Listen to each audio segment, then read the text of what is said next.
जिंदगी में कभी पढ़ाया नहीं और ना पढ़ाते हुए भी पढ़ाने की फील्ड में है। बस सिर्फ तुम एक ही काम कर सकते हो, खुद को बदल सकते हो, और जो काम तुम कर सकते हो बस वही करो। Ladies and gentlemen, it is my absolute honor, a privilege to welcome Awadh Ojha sir to join Unacademy with us from today onwards.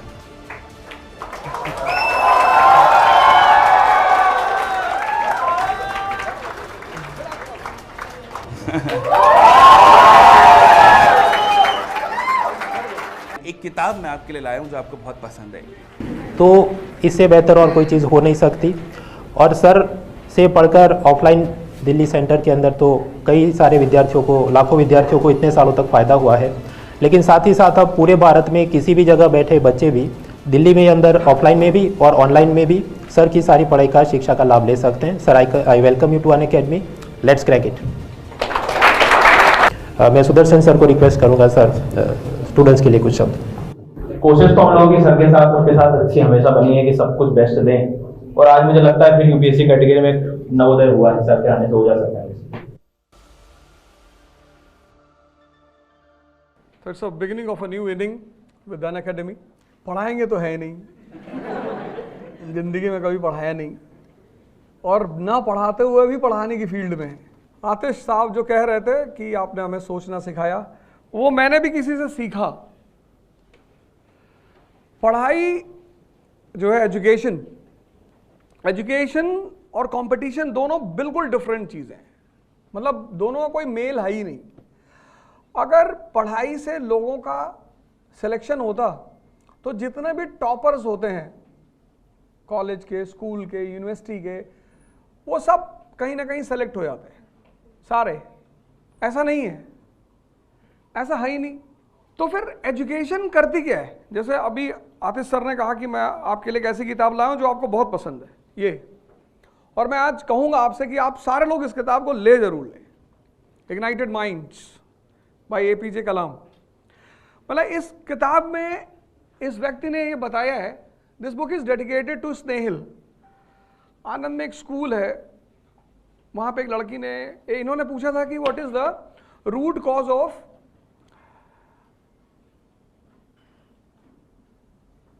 Poverty in the world, suffering, sorry, what is the root cause of suffering in the world. तो एक छोटी सी लड़की थी class 6 की, उसने कहा poverty.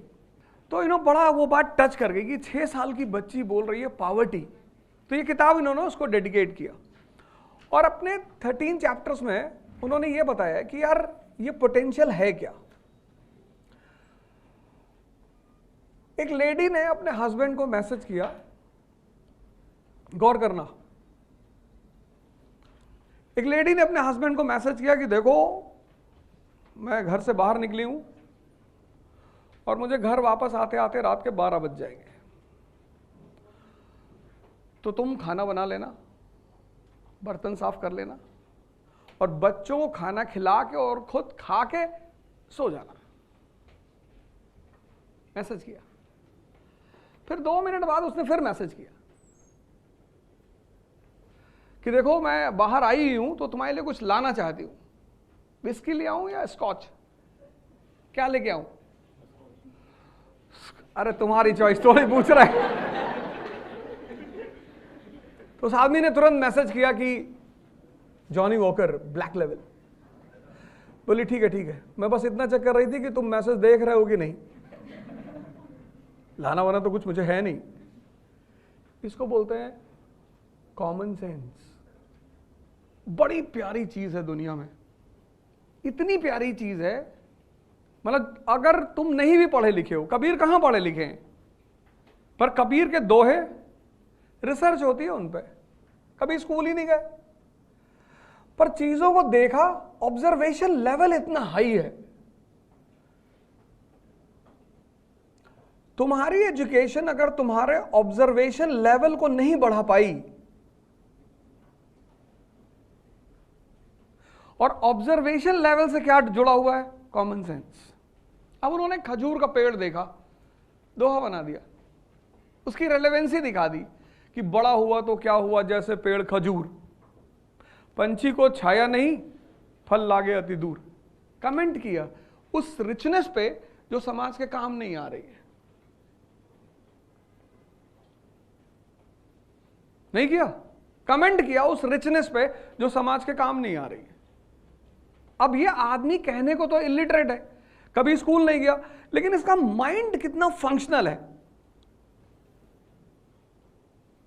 ये होता है common sense, the power of observation, जो चीज तुम्हें देखना सिखाए। हमारे एजुकेशन का मतलब क्या है? परसेंटेज, बस।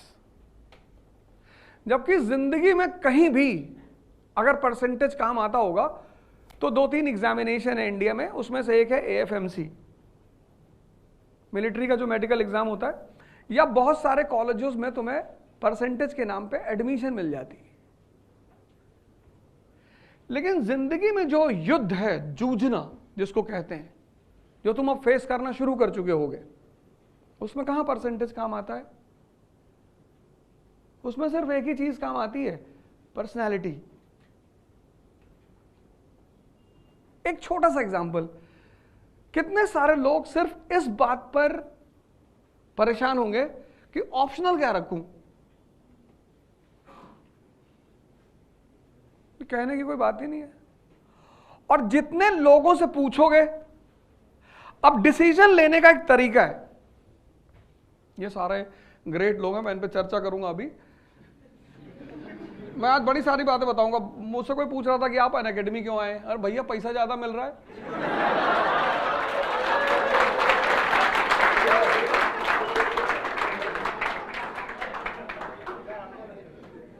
जिंदगी में सीधी बात, नो बकवास।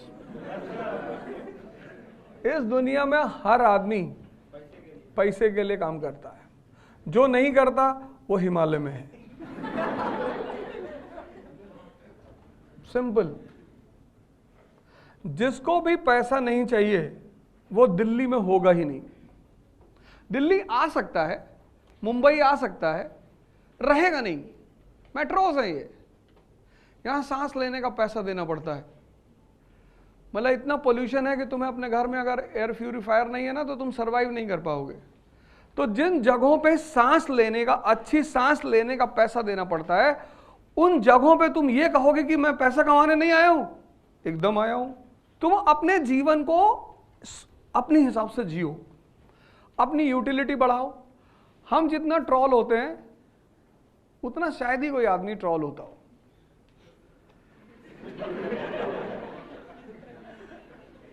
और इतना मजा आता है मुझे ट्रॉल होने पे कि बताओ, तुम्हारे पास इतना खाली टाइम है कि तुम हम पे चर्चा करते हो, और जितनी बार मुझे ट्रॉल करते हैं उतनी बार मेरा ग्राफ और ऊपर चला जाता है। भाई, बेइज्जती उस आदमी की करो जिसको इज्जत की परवाह हो।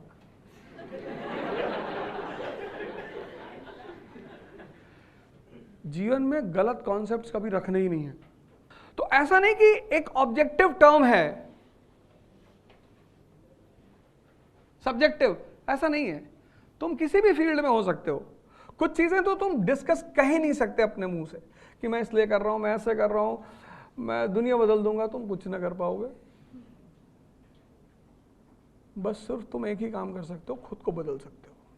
और जो काम तुम कर सकते हो बस वही करो, with clear concept of life. Life को उलझाओ बिल्कुल मत। अगर तुमने जिंदगी को उलझाया, जैसे मैं अभी कबीर की बात कर रहा था, कितना नहीं पढ़ा वो आदमी, नहीं गया स्कूल वो आदमी, लेकिन उसका लेवल ऑफ ऑब्जर्वेशन कितना हाई है। फिर मैंने कहा कि तुम डिसीजन लेते होगे ऑप्शनल का। अब डिसीजन की एक बहुत, डिसीजन जो चीज है दुनिया में, उसका एक बड़ा इंपॉर्टेंट पहलू ये है कि जब भी तुम डिसीजन लेने की कोशिश करते हो,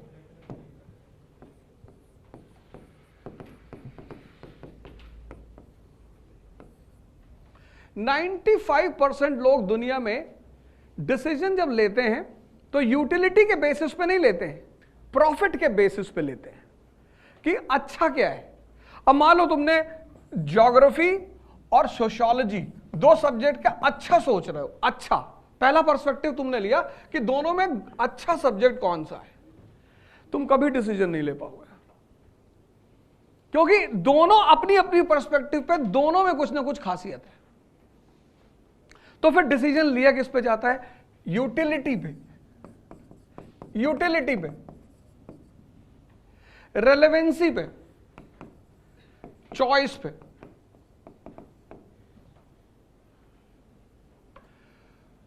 जित 95% लोग इस पे लेना चाहते हैं, इस पे, और हर चीज में कुछ ना कुछ गुड पार्ट है, कुछ ना कुछ ग्रे पार्ट है, बैड तो होता ही नहीं किसी में। तो जब तुम गुड लेने की कोशिश, गुड इस बेसिस पे जब तुम डिसीजन लोगे तो तुम्हें लगेगा यार ज्योग्राफी एक बड़ा पोर्शन जीएस में आता है, ज्योग्राफी का बड़ा प्यारा कनेक्शन है इकोनॉमी से, ज्योग्राफी जिसकी क्लियर है उसको आईआर में तो इतने नंबर मिलेंगे। आईआर है क्या? What is international relation? It completely depends upon geography. भाई हमें सबसे ज्यादा दोस्ती तो गल्फ कंट्रियों से रखनी है ना। अगर हम आज की डेट में गल्फ कंट्रियों से दुश्मनी कर लें तो इस देश में तो अंधेरा फैल जाएगा।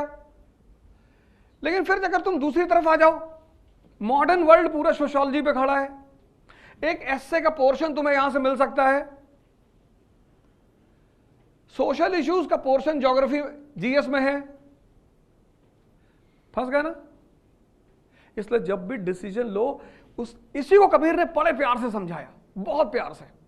कबीर ने कहा कि चलती चाकी देख के दिया कबीरा रोए, और दो पाटन के बीच में साबुत बचा न कोई। सबके साथ यही हाल है। इस लेवल पे तुम जब भी डिसीजन लेने की कोशिश करोगे तुम डिसीजन ले ही नहीं पाओगे, पॉसिबिलिटी नहीं है। तुम देखो तुम्हारी चॉइस क्या है, तुम्हें सोशियोलॉजी अच्छा लगता है, बहुत अच्छी बात है। अब तुम एक काम करो, दोनों सब्जेक्ट में तुम्हें इक्वल मेहनत करनी है।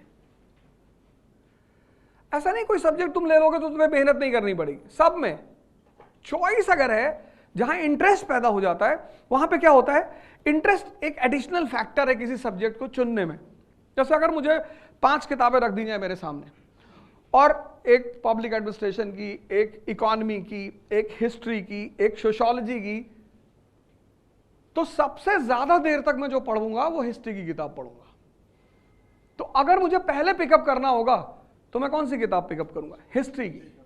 तो जहां तुम्हारा इंटरेस्ट है बस वो एक एडिशनल फैक्टर तुमको ये दे देगा कि उस सब्जेक्ट को तुम ज्यादा पढ़ोगे। पहला पॉइंट हो गया, जो तुमसे रिलेटेड है, इसके अच्छेपन से रिलेटेड नहीं है, वो तुमसे रिलेटेड है।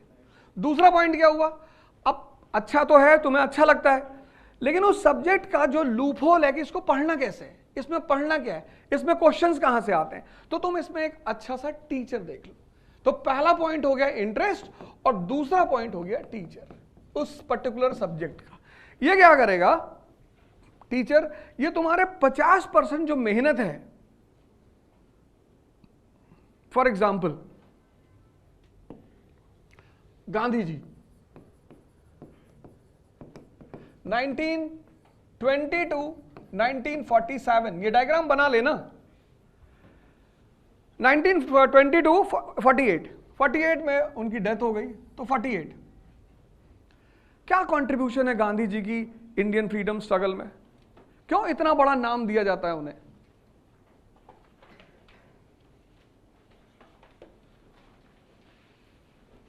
बाहर जाओगे तो लोग बहुत गाली देते हैं गांधी को,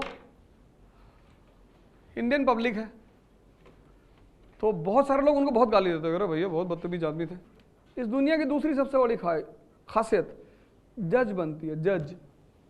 यहां हर आदमी जज है, ये आदमी बुरा है, ये आदमी अच्छा है, ये ऐसा है। तुम्हारे काम का है कि नहीं? अनअकैडमी मेरे काम की हो गई, मैं अनअकैडमी के साथ। अच्छा बुरा कुछ होता ही नहीं। दुनिया में 4-5 वर्ड है, उसमें से एक वर्ड है I. R is equal to I. Relation depends upon interest. China से कितना मतभेद होता है हमारा, कितना डिस्प्यूट होता है हमारा, लेकिन क्या हम चाइना से अपने सारा ट्रेड बंद कर सकते हैं? आज बंद कर दो चाइना से सारा ट्रेड, कल इंडिया में सिविल वॉर हो जाए। वो तुम्हारे चौराहों पे जो स्प्रे करके ग्लास कारों का शीशा साफ करते हैं ना बच्चे, 100 रुपए में जो बेचते हैं, वो भी मेड इन चाइना है। आज बंद कर दो पूरा ट्रेड चाइना से, आज देखो उसने अपनी यूटिलिटी पैदा कर रखी है। तो भले उसने शिमला एग्रीमेंट को वायलेट किया 1914 और तिब्बत पे कब्जा कर लिया, लेकिन तुम उससे दुश्मनी नहीं कर पा रहे हो। क्यों? क्योंकि वो तुम्हारे लिए यूजफुल है। यही तो है। तुम आज पाकिस्तान से कितना भी झगड़ा कर लो, दरवाजे बंद हैं, कोई ट्रेड नहीं हो रहा है। क्यों? यूजफुल नहीं है। पाकिस्तान से ज्यादा बदतमीजी चाइना करता है इंडिया के साथ, ज्यादा। Shimla agreement 1914, Tibet will be, the buffer between China and India, violate किया, तिब्बत पे कब्जा किया।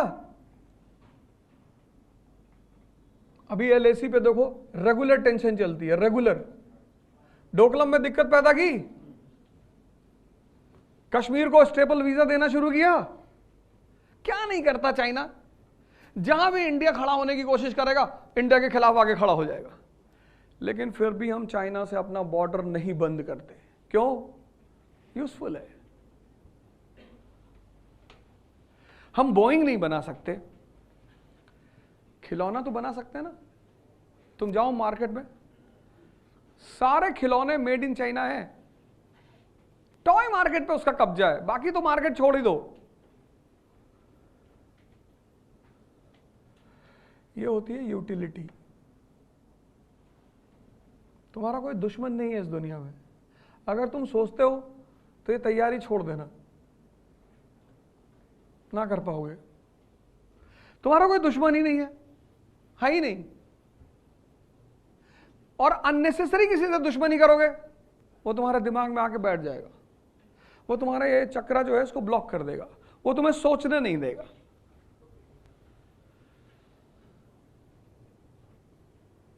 अमेरिका को कोई दुश्मन है? अमेरिका कोई दोस्त है? America is completely a capitalist country. Capitalism की गोद में पैदा हुआ अमेरिका। उसकी मां कैपिटलिज्म, उसका बाप इंडस्ट्रियल रेवोल्यूशन। 1757 में दुनिया में इंडस्ट्रियल रेवोल्यूशन हुआ और 1787 में यूनाइटेड स्टेट्स ऑफ अमेरिका पैदा हुआ। नो, इसलिए इस कंट्री की जो इथिक्स है वो ईस्ट की इथिक्स से बिल्कुल अलग है। यहां पर ईस्ट में प्रोस्टिट्यूशन पाप है आज भी। भले लोग रेगुलर बैंकॉक जाएं, थाईलैंड जाएं, वो अलग बात कि वहां वो ध्यान करने जाते हैं, बुद्धिस्ट पगोड़ा है। लेकिन यहां पे वो पाप नहीं है। कैपिटलिज्म का बेटा है, कहता जो भी बिकता हो सब बेच डालो, जो कुछ बिकता हो, जो कुछ। बोले साहब ये लड़का लड़के से शादी करने दे, टैक्स ले ले, $5,000 दे रहा है, हाँ कर ले, 4 बार और कर ले, 5,000 दे, खत्म। उससे मतलब ही नहीं। साहब वो लड़की से शादी कर रहे, अच्छा कर ले। साहब ये 4-5 लोग मिलकर शादी करना चाहते हैं, हाँ कर ले, $5,000 ले ले। हाँ, इसलिए जब ईस्ट का आदमी यहां आता है ना और यहां की सोसाइटी में पहली बार एंटर करता है और लास वेगास जाता है, बेहोश हो जाता है। अरे मम्मी क्या हो गया? और वहां उसको कुछ और ही पढ़ाया गया है। यहां का कल्चर, यहां का सोसाइटी, यहां की मोरालिटी, यहां की एथिक्स। अभी वो लैंड करता है यूएस में तो एक बार तो उसे डाउट हो जाता है कि धरती पे है यहां। ऐसा कुछ नहीं है। ये कंट्री है कैपिटलिज्म की, ये कंट्री है इंडस्ट्रियल रेवोल्यूशन की। और आज जो पूरी दुनिया में खेल चल रहा है वो इन 4 लोगों के बीच चल रहा है। एक एप्पल को चैलेंज किसने कर रखा? OnePlus ने। इस एप्पल और OnePlus के सामने एक आदमी खड़े होने की कोशिश कर रहा है।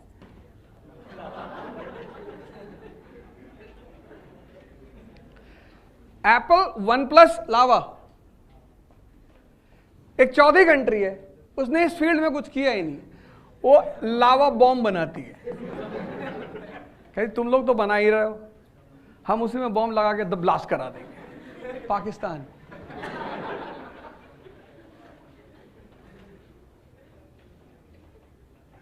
यही तो है, आज कंपटीशन इन्हीं के बीच तो चल रहा है, आज सारा खेल इन्हीं के बीच का तो है। तो अब इस तैयारी का जो मतलब है प्रिपरेशन, बिना पढ़े तो तुम दे ही नहीं सकते, लेकिन सिर्फ पढ़ने से कुछ होगा ही नहीं। इसीलिए जितने लोग प्रिपरेशन करने आते हैं आईएएस की और सिर्फ पढ़ने पे बहुत ध्यान देते हैं, मतलब 15 आवर्स पर डे पढ़ते हैं, बहुत सारे लोग पढ़ते हैं, कुछ लोग तो धीरे जबान में 16 भी बोल देते हैं। अब अगर टॉपर हैं तब तो तुम कुछ बोलोगे नहीं। अब जो आईएएस का टॉपर कह दिया कि I used to study 19 hours, तो तुम भले ही सर झुका के कुछ उल्टा सीधा बोल लो, लेकिन उस वक्त मान लोगे कि पढ़ता होगा।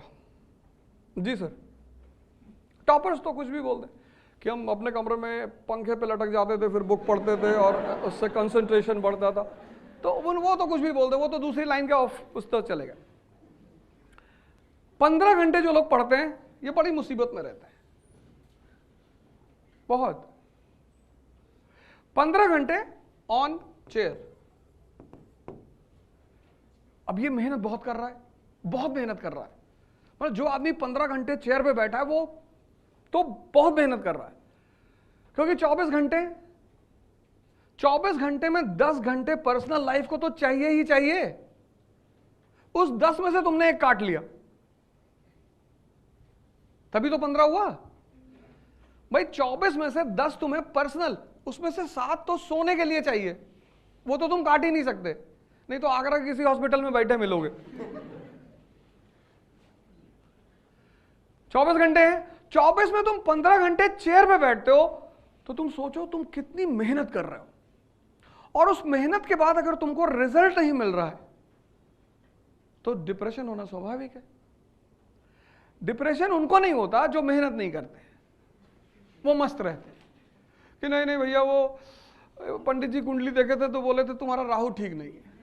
ये सब इस तरह की बातें करने वाले लोग हैं। लेकिन जो मेहनत करते हैं, क्योंकि समाज क्या मानता है, रिजल्ट, वो तुम्हारे मेहनत को नहीं देखता। तुम 15 पढ़ते थे, 16 पढ़ते थे, तुम क्या कर, वो सिर्फ रिजल्ट देखता है। इसलिए सबसे ज्यादा डिप्रेशन उन लोगों को होता है जो बहुत मेहनत करते हैं।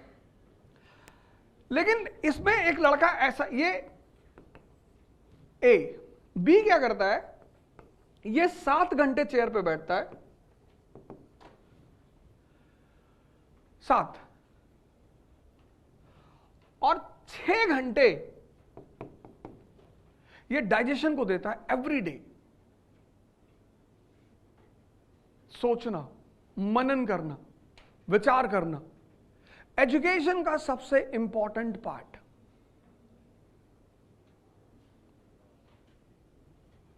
तो ये इस 15 वाले से कितने घंटे कम पड़ रहा है,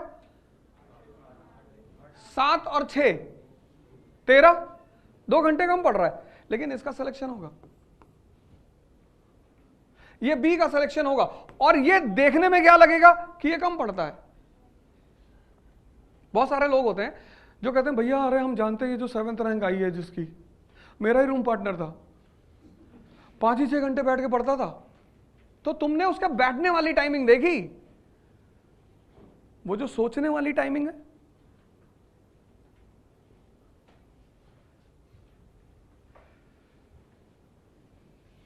प्रिपरेशन एकदम डिफरेंट वर्ड है, एकदम डिफरेंट।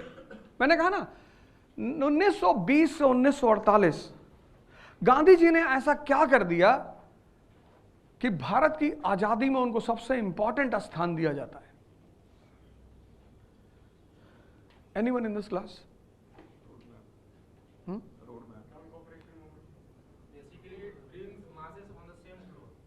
कैसे? इंटरेक्शन करो, बोलो जरूर, शांति से मत बैठो कि प्रवचन सुनने आए। यस यस,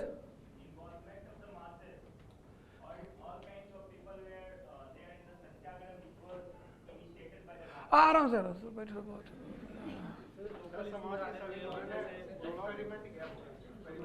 इधर से कौन बोले? हाँ चलो खड़े हो जाओ। ये तो तुम नॉन कोऑपरेशन की बात कर रहे हो, ये तो तुम नॉन कोऑपरेशन की बात कर रहे हो, कहीं पढ़े उड़े हो कायदे से।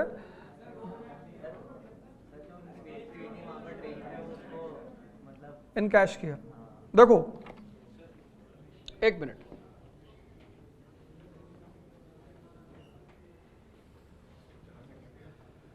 (1858) पहली इंपॉर्टेंट पॉलिटिकल पार्टी कौन सी है इंडिया में? 66 पहली पार्टी है ईस्ट इंडिया एसोसिएशन। ये पहली इंपॉर्टेंट पॉलिटिकल पार्टी है। ईस्ट इंडिया एसोसिएशन किसने बनाई? दादा भाई नौरोजी ने। कहां बनाई? लंदन में। लेकिन अगर तुम 1866 का इंडिया देखो, गौर से सुनना कि पढ़ना, प्रिपरेशन किसको कहते हैं? What is preparation? अरे यार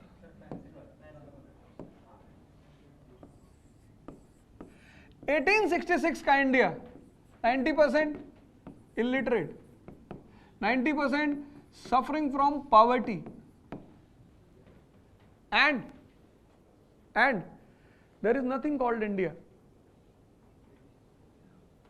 कुछ इंडिया जैसा है? नहीं है, ही नहीं। There is nothing called India, India जैसा कुछ है ही नहीं। अब देखो बैकग्राउंड देखो और फिर इस पॉलिटिकल पार्टी को देखो। अब सोचो तुम कि इंडिया जैसा कुछ है ही नहीं, 90% लोग इलिटरेट हैं और 90% लोग पॉवर्टी से सफर कर रहे हैं, तो उनकी इमीडिएट जरूरत क्या है? रोटी कपड़ा। उनसे अगर तुम जाके आजादी की बात करोगे, मारेंगे तुमको।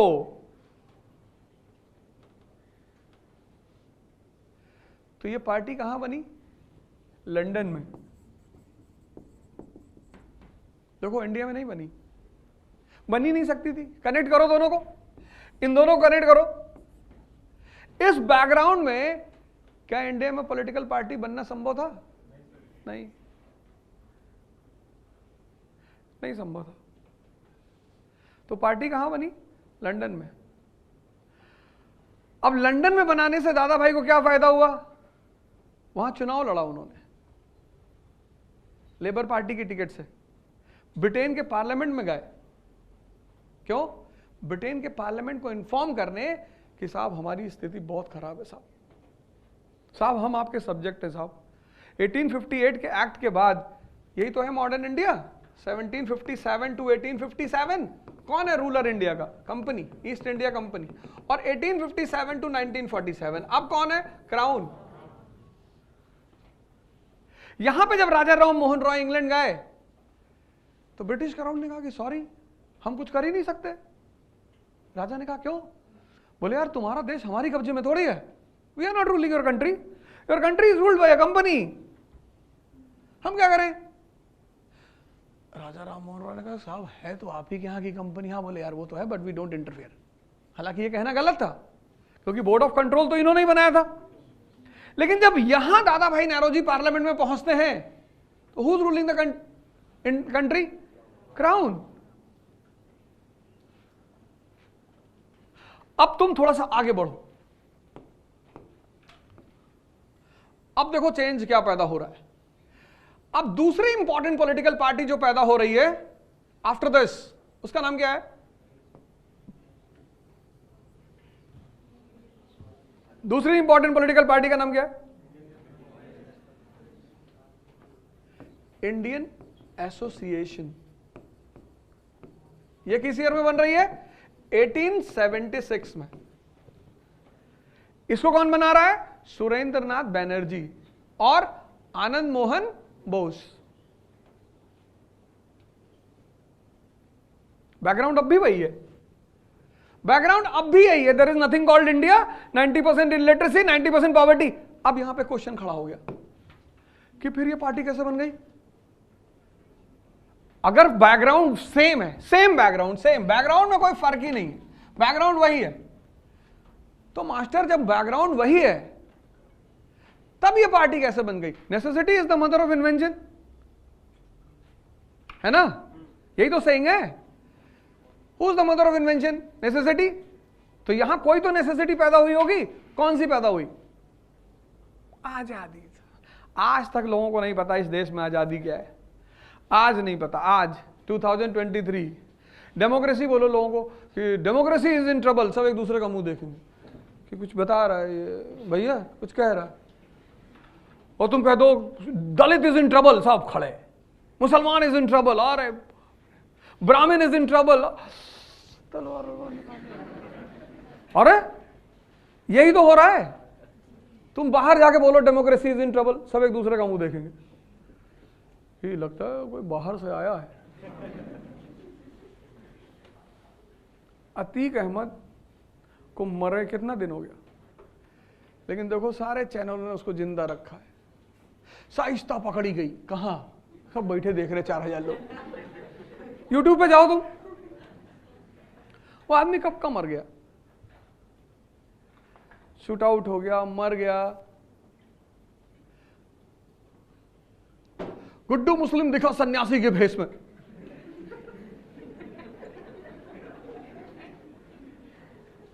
अरे तुम YouTube खोल के देखो, ये देखो इंडियन चैनल्स। अब उनकी भी गलती नहीं है। 1 अरब 50 करोड़ लोग, जिसमें 90 करोड़ बस खाली बैठे। मजा नहीं आ रहा यार, किसी की लड़की नहीं भाग रही है।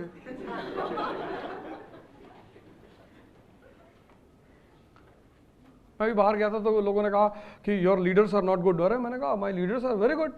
Who says my leaders are not good? हमारे देश के नेता ही तो अच्छे हैं। अरे भले कैसी बातें कर रहा हूं मैं? कैसी?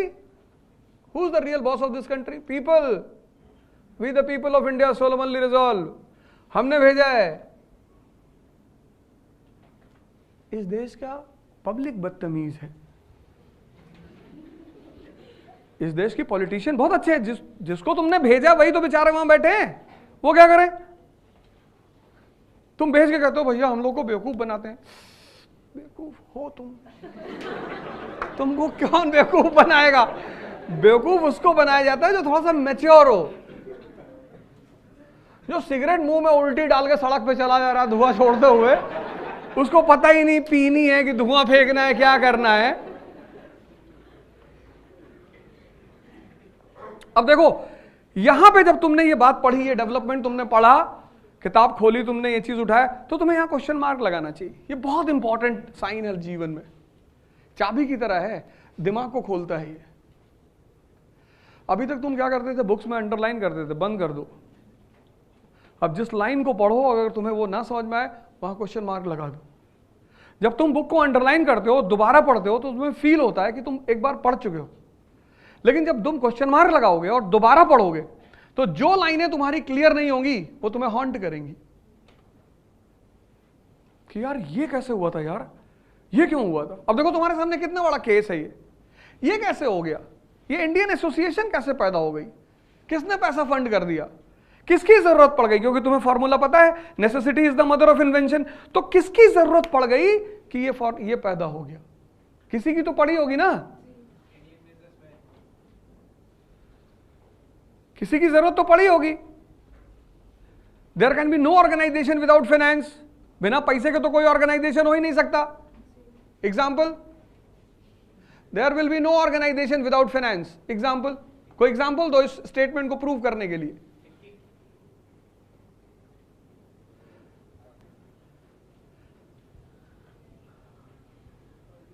ट्राई करो यार, कोई बात नहीं, इतना टेंशन क्यों लेके बैठे हो? स्ट्रेस छोड़ दो जिंदगी में, क्योंकि सब मोह माया है।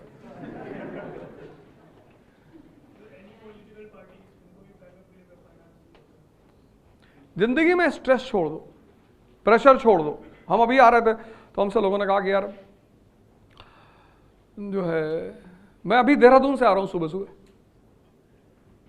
वहां बहुत ठंडक पड़ रही है मसूरी में, दिसंबर जैसी।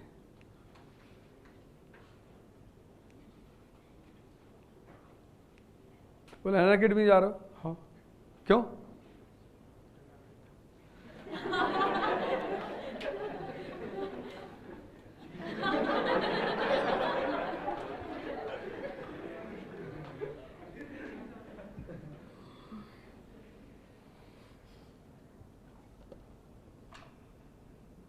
इस देश में सबसे ज्यादा अच्छे लोग रहते हैं और इस देश में सबसे ज्यादा लोग परेशान होते हैं उन्हीं अच्छे लोगों से। सबसे ज्यादा इसी देश में लोग कहते हैं भैया हमें झूठे लोग पसंद नहीं है, हम भैया कभी झूठ नहीं बोलते। तब जिंदा क्यों हो? बोलो। सच बोलना कोई आर्ट ही नहीं है। सूरज चमकता है, इट्स अ ट्रुथ, उसमें कौन सा आर्ट है? सूरज अवध ओझा की मंत्र शक्ति से चमकता है। इसको अगर तुम सिद्ध कर ले जाओ और लोग आके तुम्हारा पैर पकड़े कि भैया आप मंत्र मत बंद करो,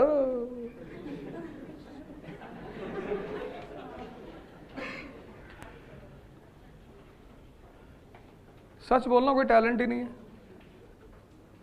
वो तक फ्लो है, आप बोल दिए। Honesty is the best policy. ये जितने लोग पार्लियामेंट में बैठे हैं अगर इसको माने होते कभी नहीं पहुंचते।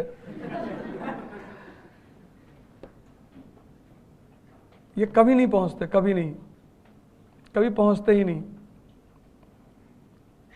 अभी तुम आईएएस का इंटरव्यू देने जाओगे अगले साल, तुमसे पूछेगा कि why you want to enter into this service, फिर तुम बोलोगे sir I love challenges sir, it's a job with multiple challenges and you have a direct interaction with the people। फिर वो तुम्हें देख के मुस्कुराएगा, झूठ बोल रहे हो। फिर तुम भी उसको देख के मुस्कुराओगी, सही पकड़ रहे हो सर।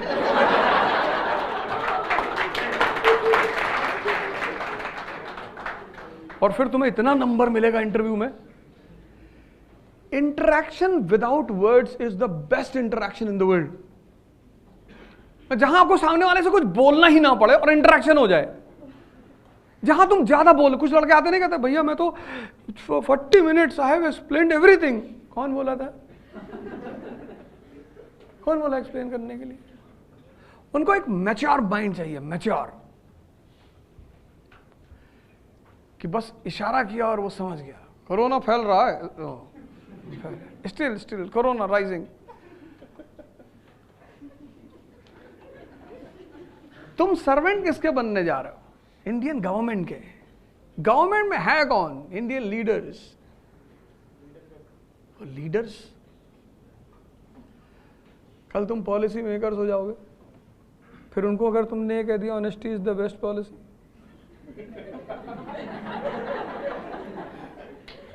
तुमको एसपी डॉग स्क्वाड बना देंगे।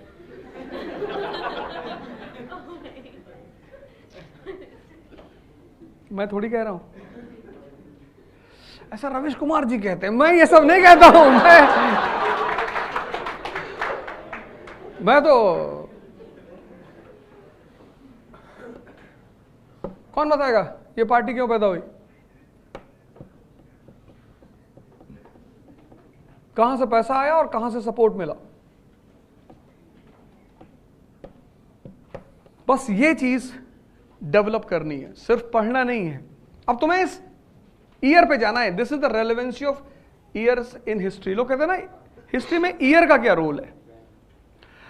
अब देखो हिस्ट्री में ईयर का क्या रोल है, क्यों हिस्ट्री में ईयर इंपॉर्टेंट रोल प्ले करता है, क्या है ईयर्स। 1876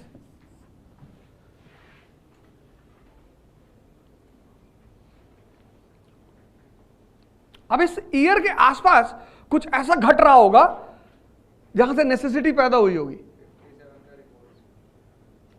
57 तो बहुत पहले हो गया, 1876। अब ये जो चीज है ना, जो 95% स्टूडेंट इस कंट्री में मिस करते हैं, इसलिए उनकी तैयारी में वो मेहनत बहुत करते हैं। यही तो सबसे बड़ी मजेदार बात है कि इस कंट्री का जो लड़का है वो पहले 2 साल तो इतनी जबरदस्त तैयारी करता है, मेहनत, तैयारी करता है कि नहीं, लेकिन मेहनत बहुत करता है। और जब उसको मेहनत के बाद इंप्रूवमेंट नहीं दिखता तो कॉन्फिडेंस डेवलप नहीं होता, और जब कॉन्फिडेंस डेवलप नहीं होता तो फेलियर आती है, और फेलियर आएगी तो घर से लेकर समाज में हर आदमी तुम पे उंगली उठाएगा, वो उठाना ही है। और हर आदमी की हिम्मत नहीं है कि ट्रोलिंग को बर्दाश्त कर ले जाए। एप्रिसिएशन बर्दाश्त करना बड़ी बात नहीं है, वो तो मजा है। ट्रोलिंग, जब तुम 15 घंटे बैठ के पढ़े हो, तुमसे कोई कह दे कि अरे मैं देखता था सीपी में दिन भर बैठे लड़की लिए, हमने देखा है। अब तुम क्या बोलोगे अगले आदमी को? और एक बोलेगा, दो लोग सपोर्ट करेंगे कि हम भी थे उस बार जब लाल टी शर्ट पहने थे। तुम कहो भाई लाल हमने कभी टी शर्ट ही नहीं ली। अब ये जो चीज है 1876 लिट्टन का टाइम पीरियड है, और किसी भी पार्टी के लिए मास सपोर्ट बहुत जरूरी होता है, वरना वो पार्टी चलेगी ही नहीं। मॉडर्न डेमोक्रेसी का सबसे इंपॉर्टेंट फीचर क्या है? मास सपोर्ट। यानी यहां पे कुछ ऐसा हुआ कि एक सेक्शन सपोर्ट करने के लिए खड़ा हो गया। क्या हुआ? Reduction in the age limit of civil service examination. Lytton ने एज लिमिट रिड्यूस की ना, उससे किसके इंटरेस्ट पे अटैक हुआ? एजुकेटेड मिडिल क्लास के। तो वो एजुकेटेड मिडिल क्लास अब सरकार के खिलाफ खड़े होने की स्थिति में है। मास सपोर्ट मिल गया, मास सपोर्ट मिल गया। What is the requirement for the birth of a party? Finance and mass support. दो ही चीज तो चाहिए, एक पैसा चाहिए, एक मास सपोर्ट चाहिए। मास सपोर्ट मिल गया, ये reduction in the age limit of civil services. किसका इंटरेस्ट हार्म हुआ? एजुकेटेड मिडिल क्लास का। वो सीधे खड़ा हो जाएगा कि हाँ भैया हमारे साथ गलत हो रहा है। 19 साल में कौन सा लड़का आईएएस देगा, वो भी 1870s के एज में? पैसा कहां से आ रहा है? Lytton reduces import duty to the minimum level.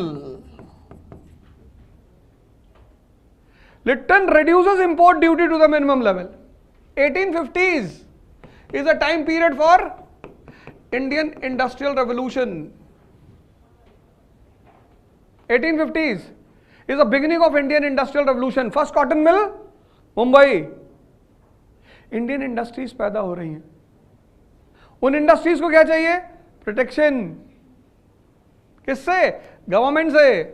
Government क्या कर रही है? इंपोर्ट ड्यूटी रिड्यूस कर रही है। क्या होगा? Indian market will be flooded with foreign goods and that will be attack on the interest of Indian industrialist. ये फाइनेंसर हो गए, ये इंडियन इंडस्ट्रियलिस्ट फाइनेंसर हो गए, और ये दे दिया इन्होंने मास सपोर्ट। यहीं पे पैदा हो गई इंडियन एसोसिएशन।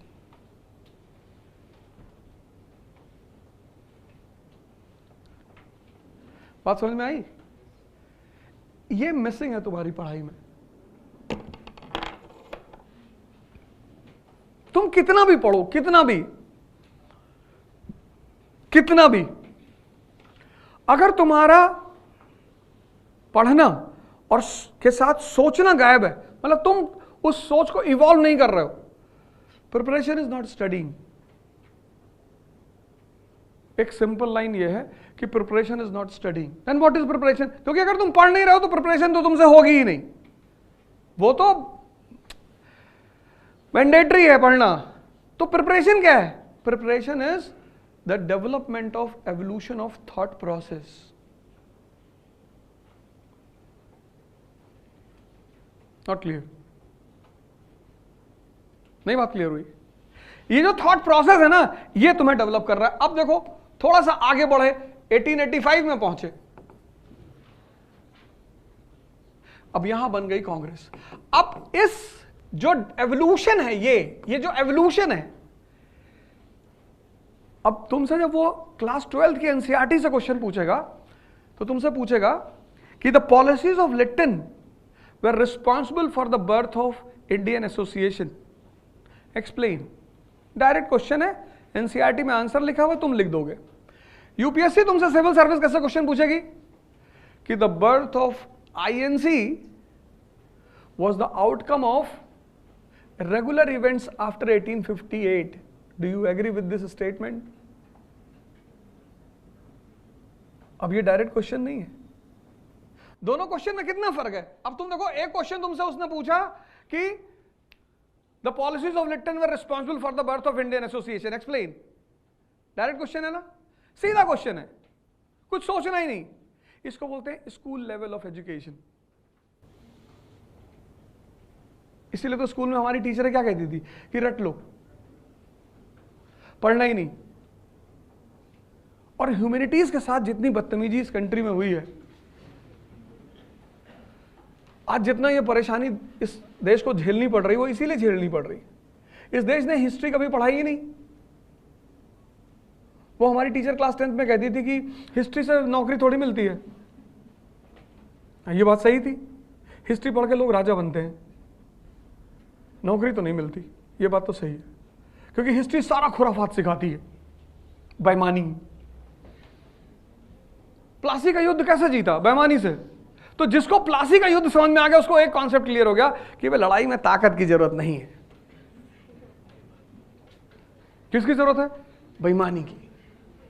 वो राजा बनेगा। ये बात वो फिजिक्स केमिस्ट्री वाला जानता ही नहीं। वो बेचारा लाइन में खड़ा है कोरोना के टाइम पे, वो टीका लगवाने के लिए 500 की लाइन में खड़ा है। और वो जो ह्यूमैनिटीज पढ़ के लड़का गया है, वो सीधे डॉक्टर के पास पहुंचा कि कहा भाई डॉक्टर, निकाला रख दिया। जर्मन से मंगाए थे, कानपुर में जो हत्या हुई थी इसी पिस्टल से तो हुई थी। गुड्डू इसको भी लगाओ, हमको भी लगाओ। जी जी भैया लगा रहे। वो IITian इतना पढ़ने के बाद कह रहा है I am not satisfied in this country, I don't know what shit is going on in this country.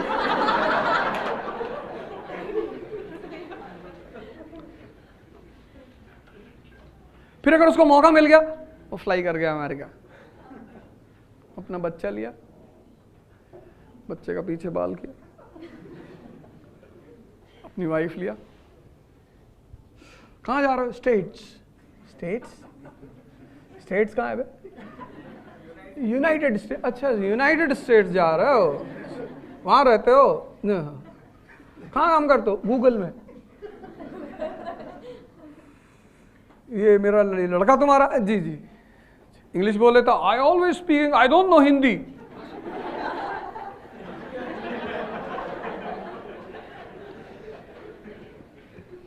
मेरे कई सारे फ्रेंड्स उधर रहते हैं, तो जब इंडिया आते तो हमसे कहते हैं कि यार तुम सही कहते थे, हिस्ट्री पढ़नी चाहिए थी, क्योंकि जीतोगे तभी जब तुम प्लासी को समझोगे।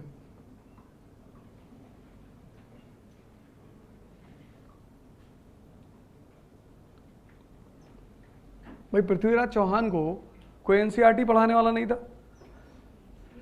मोहम्मद गौरी जमीन पे पड़ा हुआ था, बस अलग करके देखना था, चेक करना था, हट गया। अब चलो तुम नहीं मार सकते, तुमने कहा हम राजपूत हैं, बहुत अच्छी बात है, हम निहत्थे हाथी को नहीं मारेंगे, तो हमारे जैसे किसी से मरवा दिया होता। तुम नहीं मार सकते थे ना, हमसे कह देते कि पंडित काट दे जी। पर महाभारत में श्री कृष्ण की एनसीईआरटी क्लियर है।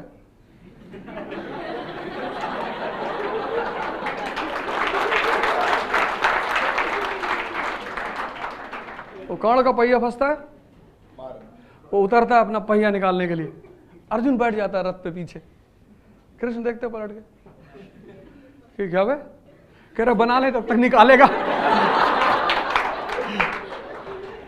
बोले बेटा निकालेगा तब ना मार पाओगे, अभी मारो।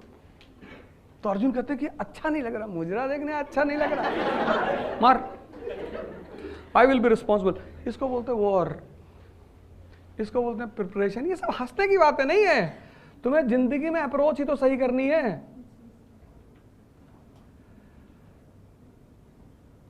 कुछ बिगड़ा थोड़ी तुम्हारी जिंदगी में।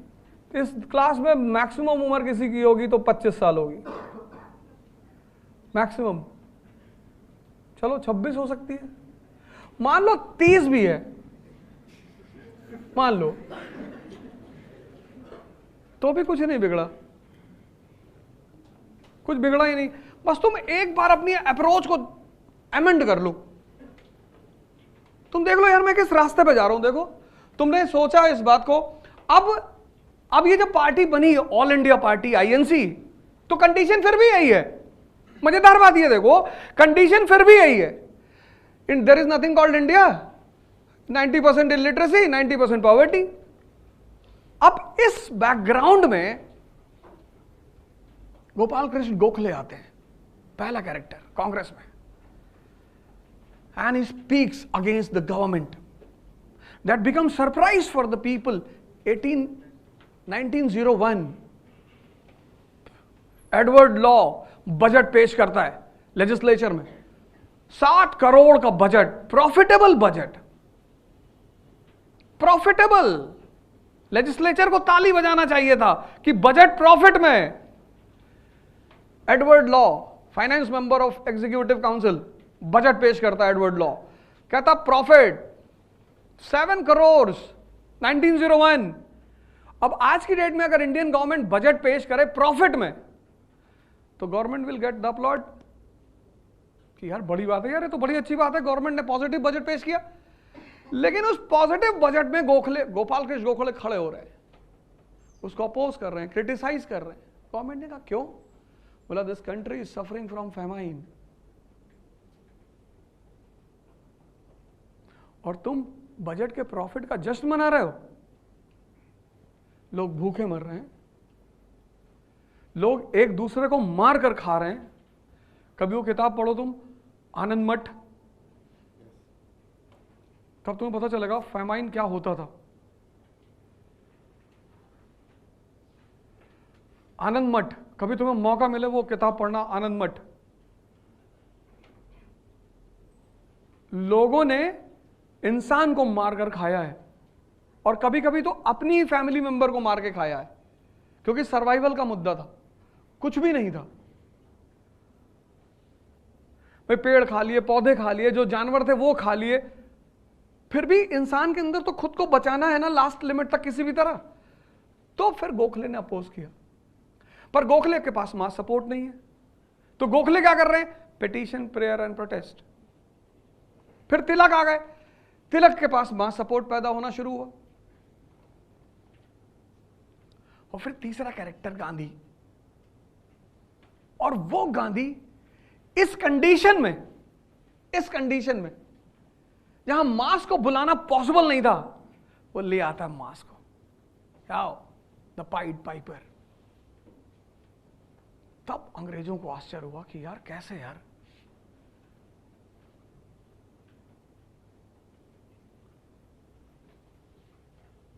तुम भी पढ़ रहे हो, कितने सारे लोग यहां बैठे हैं, सब तैयारी कर रहे हैं। अब इसमें से जो फर्स्ट रैंक आईएएस लाएगा, तो जो फर्स्ट रैंक लाएगा आईएएस में, दूसरे को क्यूरियोसिटी होगी कि नहीं कि तुम तो यार हमारे साथ ही पढ़ते थे, कैसे ले आए? कोई बड़ी बात नहीं है। किसी भी गेम का जो स्ट्रक्चर होता है उसको समझना होता है। इसकी डिमांड क्या है, ये चाहता क्या है। मैंने एंटर करते क्या कहा कि मैं पढ़ाऊंगा नहीं, और ना मैंने आज तक पढ़ाया। हमने जिंदगी में अपने कभी भी तो सीखा ही नहीं, मैंने आइडियलिज्म है ही नहीं। और जो बातें मुझसे आइडियलिज्म करता है उससे उसी वक्त दुश्मनी हो जाती है, उसी मोमेंट पे। जैसे किसी ने मुझसे कह दिया कि मैं झूठ नहीं बोलता, तो भागो यहां से, हट जाओ। इसमें कौन सी बड़ी बात है कि तुम झूठ नहीं बोलते? बोलो, और ऐसा बोलो कि पूरी दुनिया आके गिर जाए तुम्हारे कदमों पे।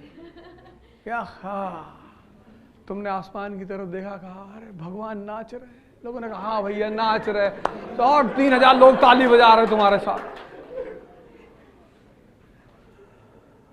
तुम अपने परिवार को कन्विंस करने में परेशान हो, कुछ लोगों ने पूरी दुनिया कन्विंस कर रखी है।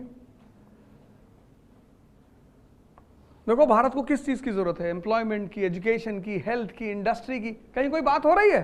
कोई नहीं। कोई दुखी है? सब अपना अपना पकड़ा दिया सबको। किसी को जातिवाद का राइटल पकड़ा दिया, ये ले क्या करे सर, बजा रहे। हिंदुओं को पकड़ा दिया कि तो हिंदू देखो मंदिर बना रहे, हाँ जी ले बजा। मुसलमानों को पकड़ा दिया, सब बजा रहे। किसी को कुछ चाहिए ही नहीं। तुम पब्लिक से जाके पूछो इंडिया में कि इंडस्ट्री चाहिए, नहीं भैया इंडस्ट्री बाद में बन जाएगी, हम कौन सा भूखे मर रहे हैं, सारे मंदिरों में लंगर चल रहा है, वहां खा लेंगे। तुम मजेदार बात देखो, सबसे ज्यादा यूथ पॉपुलेशन है इस वक्त दुनिया में, इंडिया के पास सबसे ज्यादा, और उस यूथ को क्या चाहिए? इंडस्ट्री, एजुकेशन, हेल्थ, कहीं कोई मांग हो रही है? कितनी बड़ी बात है। मैं तो प्रणाम करता हूं इन सब लोगों को कि वाह दोस्त, टैलेंट है तुम्हारे अंदर, मस्त है यूथ। पहाड़ की सड़क के किनारे कुत्ता पकड़ के सेल्फी ले रही है, उसका अलग स्वैग चल रहा है, अलग ही मस्त है। तो preparation is a different thing from studying. पहली बात, अभी तक तुम पढ़ते आए जीवन में, पढ़ना अभी भी पड़ेगा, लेकिन पढ़ना इज नॉट प्रिपरेशन। ये एवोल्यूशन, ये डेवलप करना कि यार सारी अब तुम गौर करो, ये डेवलप करना कौन सी process? Studying and thinking. Preparation की डेफिनेशन है, स्टडिंग मतलब पढ़ना, प्रिपरेशन मींस समझ का विकास करना, डेवलपमेंट ऑफ अंडरस्टैंडिंग। अब तुमको SLR पता है, CRR पता है, सब पता है, अच्छी बात है, पर मेंस का क्वेश्चन कहां से बनेगा? 1950 की इंडियन इकॉनमी, 1991 की इकॉनमी, 2023 और 2047 का गोल। इंडिया को इकोनॉमिक पावर बनना है ना, तो 47 का गोल है हमारे पास। तो अब 50 में कैसे, कहां थे हम? 50 से हम 91 में कहां तक पहुंचे? प्राइमरी सेक्टर, सेकेंडरी सेक्टर, और वो जो पहुंचे कैसे पहुंचे? फिर 91 से 2023 की जर्नी हमारी कैसी रही? उठापटक की जर्नी रही। और अब 23 के बाद 47 हमारा गोल है, इंडिया का इंडस्ट्रियल पावर। अब हमें क्या क्या करना है? तो without basics of economy will you be able to create that chart? No.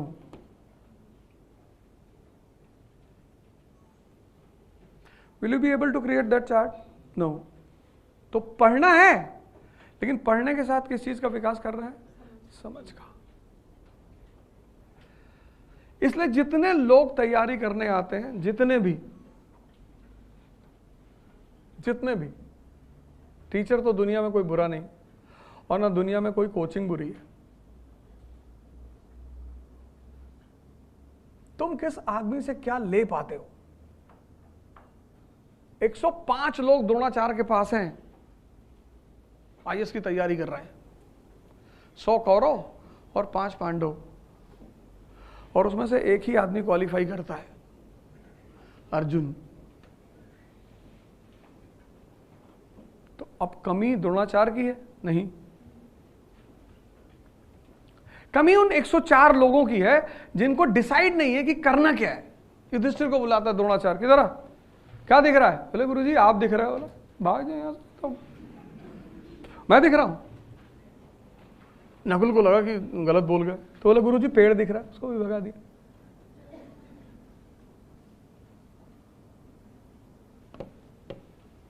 जब तुम्हारा देखो, तुम लोगों में से कितने लोग हो जो पिछले 6 महीने से तैयारी कर रहे हो? अब बताओगे नहीं डर के मारे।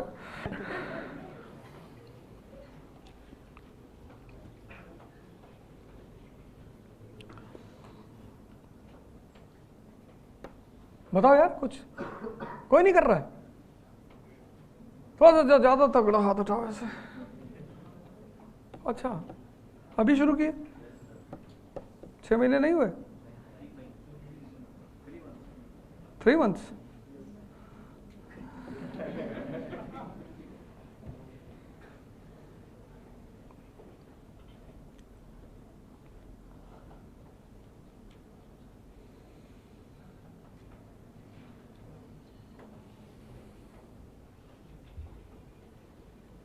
यूक्रेन की नेबरिंग कंट्रीज बताओ।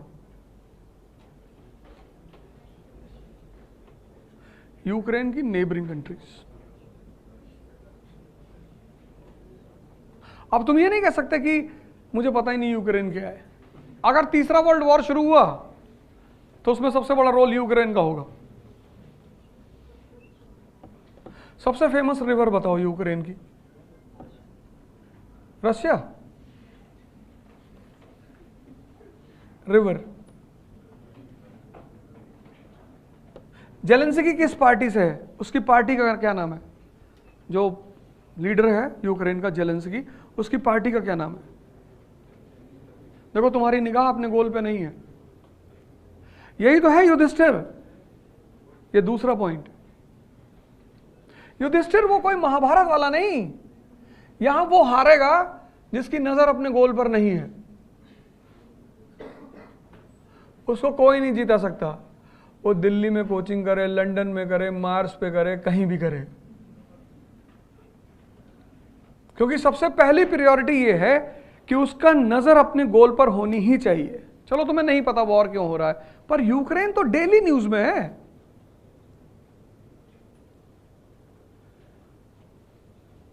हर दिन यूक्रेन न्यूज में, every day, and the world is on the verge of third world war because of Ukraine. अगर गलती से चाइना ने ताइवान पे हमला कर दिया, जैसा कि पुतिन चाहते हैं, तो उसके बाद फिर कुछ बचेगा नहीं।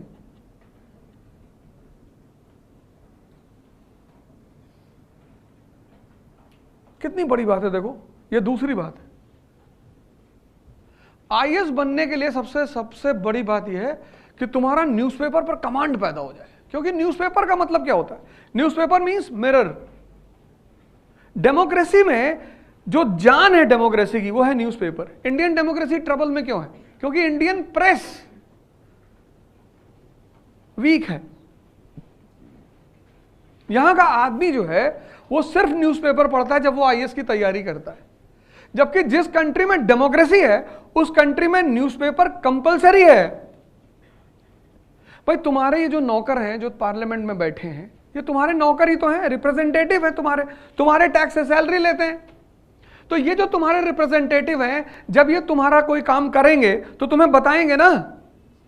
भाई तुमने अपने रिप्रेजेंटेटिव को किसी काम के लिए भेजा, तो जब वो तुम्हें कोई काम वहां करेगा, तुम्हारा काम, तो तुमको ब्रीफ तो करेगा ना कि सर ये कर लिया, सर ऐसा कर लिया, सर वैसा कर लिया। तो जब पार्लियामेंट कोई काम करती है, पॉलिसी बनाती है, तो तुमको बताएगी, because who is the king? The people of India.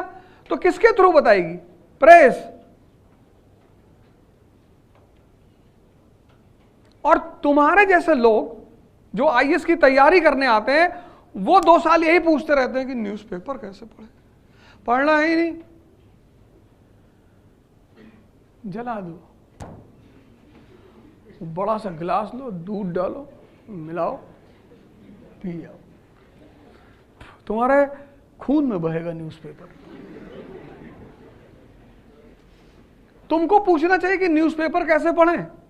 बिना न्यूज़पेपर के डेमोक्रेसी कभी सक्सेसफुल हो ही नहीं सकती।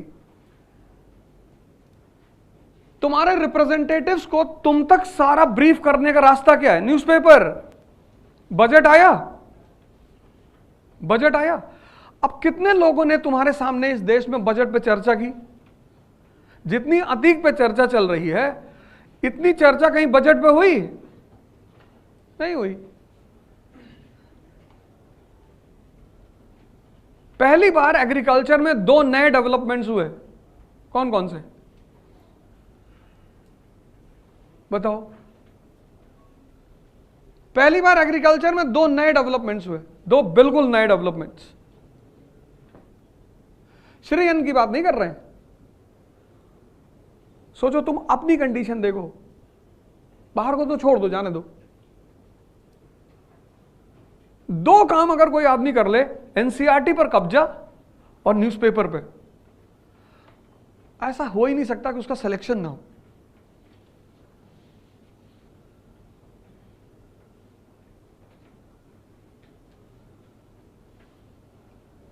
Newspaper is the mirror of democracy.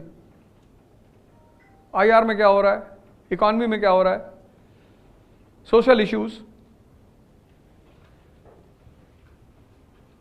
तो जितने लोगों की नजर नहीं है वो युधिष्ठिर है। अगर तुमको यह नहीं अभी पता है अभी कि यूक्रेन वॉर किस पॉलिसी की वजह से हो रहा है, रशिया की किस पॉलिसी की वजह से हो रहा है, तो तुम युधिष्ठिर हो। 1 साल से ज्यादा हो गया। Which Russian policy is responsible for the present war between Russia and Ukraine? अगर तुमको यह नहीं पता तो तुम्हारी हाल भाई युधिष्ठिर वाला है, भगाए जाओगे। ये दूसरी बात। तुम दिन भर पढ़ो ना पढ़ो वो सब अलग बातें हैं, पर गोल पर तुम्हारी नजर होनी चाहिए। सिर्फ न्यूज़पेपर डिस्कस कर लो यार।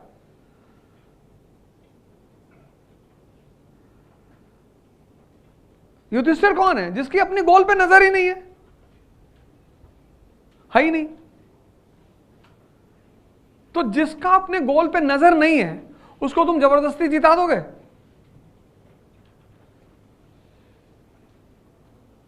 ये दूसरी बात। इस प्रिपरेशन में 90% लोग युधिष्ठिर की तरह काम करते हैं, उनका अपनी गोल पे नजर ही नहीं है ही नहीं।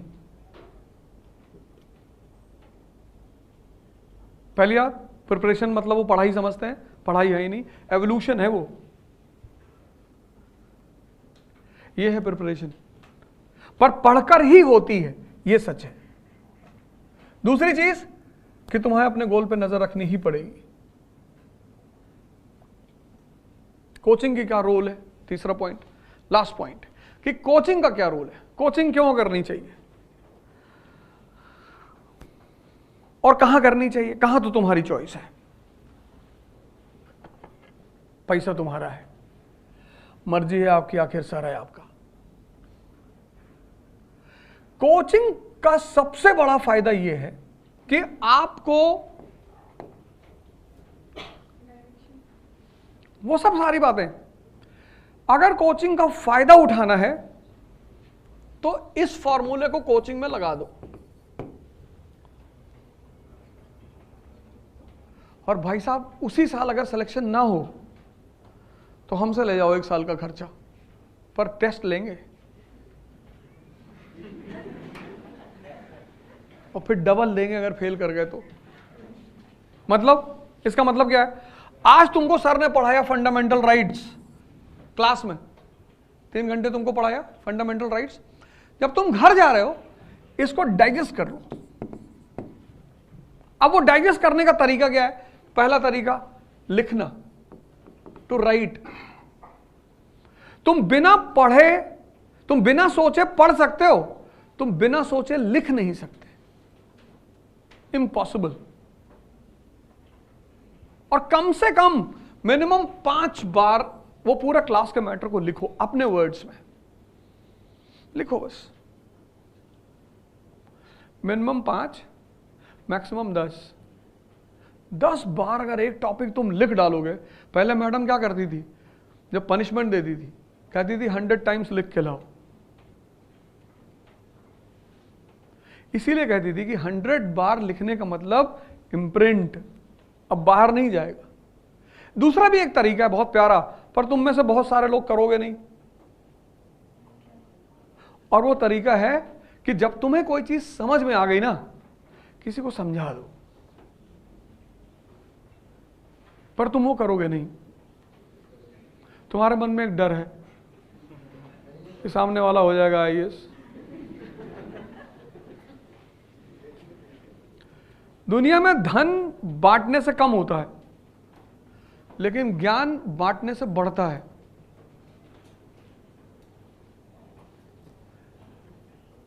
न्यूज़पेपर पढ़ने का यही तो तरीका है। 4 आदमी ग्रुप बना लो और पूरे न्यूज़पेपर को डिवाइड कर लो। IR, economy, current affair, social issues divide कर लो और 4 आदमी पर डे नोट्स बनाओ अपने अपने पार्ट का और डिस्कस करो, एक दूसरे से एक्सचेंज कर लो। तुम देखो 1 घंटे में तुम्हारा न्यूज़पेपर तैयार होगा और धीरे धीरे तुम्हारे अंदर डेवलप होगा न्यूज़पेपर पढ़ने का अप्रोच।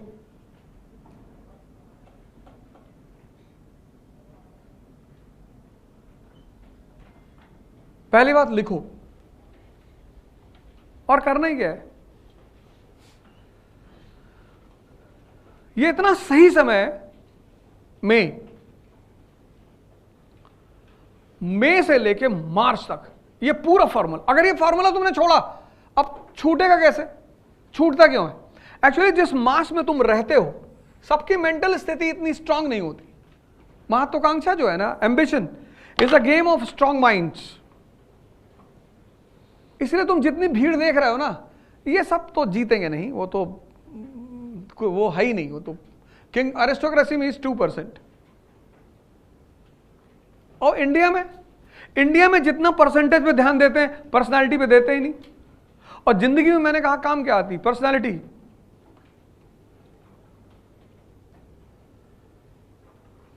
अब तुम्हारा मन स्ट्रांग है, तुमको 10 घंटा पढ़ना है, पढ़ रहे हो, और नहीं है तो 15 मिनट में उठा देगा तुमको। अब तुम राजेंद्र नगर मार्केट में पहुंचे और तुमसे किसी ने पूछा ऑप्शनल, तुमने कहा ज्योग्राफी। ज्योग्राफी, ये बबलू का तो 4 attempt geography, very bad subject.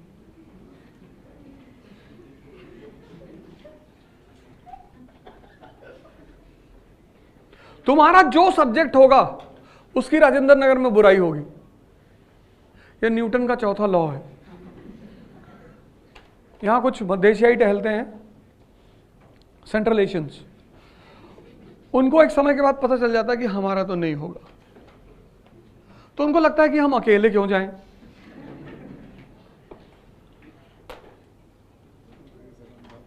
जब कोरोना फैल रहा था तो जब एक को हो रहा था तो दूसरे का वो वेट कर रहा था कि कम से कम कंपनी तो मिलेगी। जब आदमी बर्बाद होते थे, जूस आदमी अकेले पिएगा, शराब नहीं पिएगा। शराब जब भी पिएगा किसी को बुलाएगा, वो फोन करेगा, भाई कहाँ है? नोएडा में। अरे यार चाचा आए थे श्रीनगर से 2 बॉटल लेके, और तुमने कह दिया कि अरे मैं तो आ जाता लेकिन कैब का पैसा नहीं। अरे मैं दे रहा हूं, भाई दे रहा तेरा। बर्बादी का एक नियम है, कोई आदमी अकेले मिटना नहीं चाहता। इसलिए स्विमिंग जब तुम्हें सिखाई जाएगी तो उसमें एक तुम्हें लॉ सिखाया जाएगा कि जब भी कोई आदमी डूब रहा हो तो उससे करीब मत जाना। अगर तुम्हें बचाने का मन कर रहा है, अगर नहीं कर रहा तो तुम बैठ के देखो डूबता कैसे है आदमी और मरता कैसे। लेकिन मान लो तुम्हें बचाने का मन कर रहा है तो तुम तुरंत अपना कपड़ा निकालो और उसकी तरफ फेंको। अगर वो उसे नहीं पकड़ रहा है इसका मतलब वो तुम्हें भी मारना चाहता है। फिर उसको खींच लो, कपड़ा पहन लो और किनारे बैठो और राधे राधे करो। यही तो हो रहा है। यहां सब आदमी एक दूसरे को डूबने से बचा रहे हैं। My girlfriend is not talking to me, एक ही है।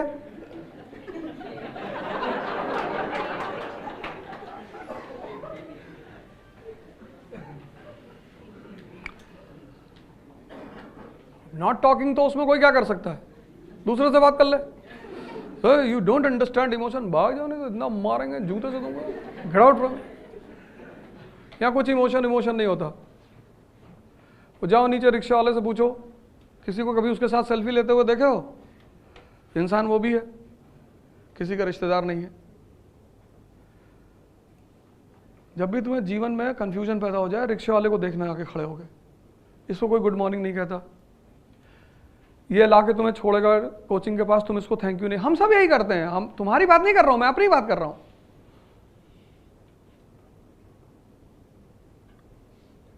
अभी करोल बाग का डीसीपी तुमको अपनी गाड़ी में लिफ्ट दे दे, 40 बार थैंक यू बोलोगे। Thank you sir, so great of you sir, you gave us lift sir, very good sir. रिश्तेदार वो भी नहीं है तुम्हारा।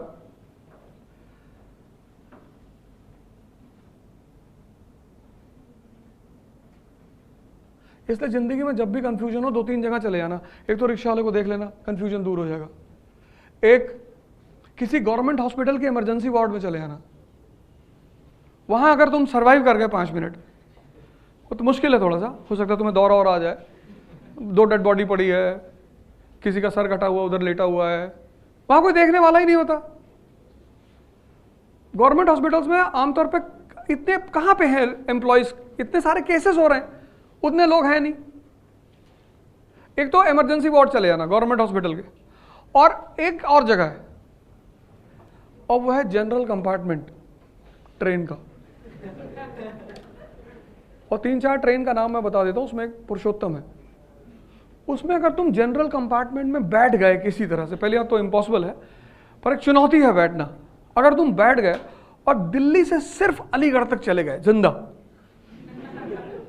उसमें 100 की सीटिंग होती है और 700-800 लोग होते हैं, और 3-4 हाथ होता है, 2 पैर होते हैं, उसमें से एक सर निकल रहा होता है।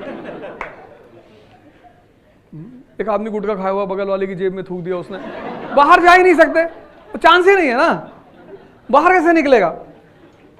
तो अगर तुम एंटर कर गए उसमें, पहले तो कर ही नहीं पाओगे, लेकिन अगर कर गए और तुम अलीगढ़ तक पहुंच गए तो तुम्हारा उसी साल सिलेक्शन हो जाएगा।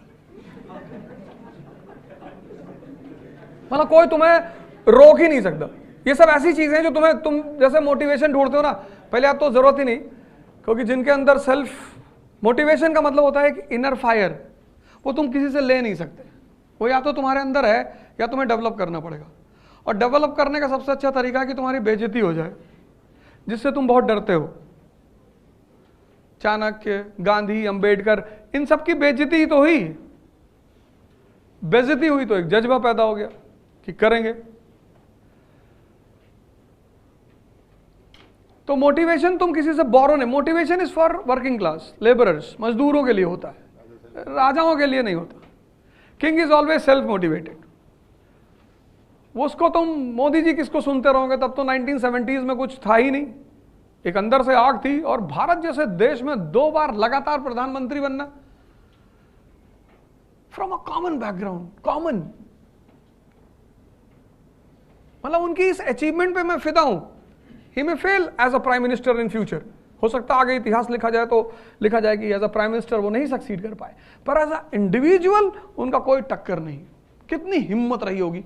India is a country of dynastic democracy, बाप के बाद बेटा, एंड पीपल एक्सेप्ट।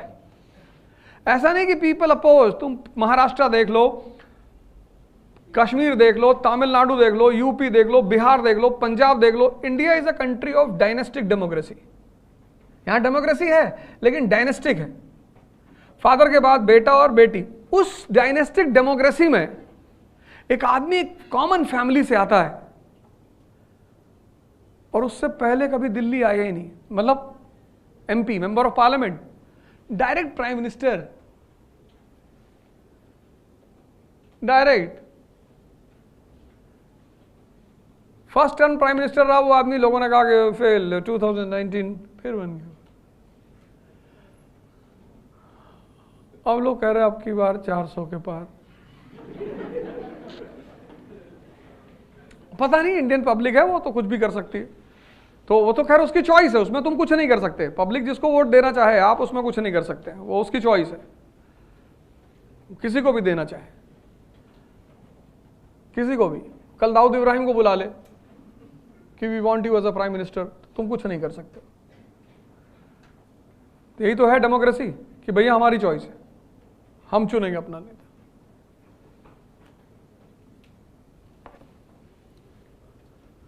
ये 3 काम तुम्हारे लिए इंपॉर्टेंट है। पहला, प्रिपरेशन इज नॉट स्टडिंग, वो तो मैंडेटरी है। Preparation is evolution of thought process. Second, Yudhishthir मत बनो, 24 घंटे अपनी गोल पे नजर रखो। और तीसरा, ये काम कर डालो, किसी की मत सुनो। तुम बाहर जाओगे, तुमको लगेगा कि यार मैं कितना स्लो चल रहा हूं, चलोगे ही। अब इसका फायदा पता क्या है? इसका फायदा ये है, कोचिंग का सबसे बड़ा फायदा, कि जो सिलेबस होता है 50% पे तुम टॉप करते हो ना। 80 से 90% सिलेबस हर कोचिंग क्लास में तैयार कराती है, हर कोचिंग। तो 3 आवर्स के स्लैब में जब कोचिंग खत्म होगी जिस दिन, उस दिन तुम्हें कुछ भी पढ़ना नहीं होगा, सिर्फ रिवीजन करना होगा।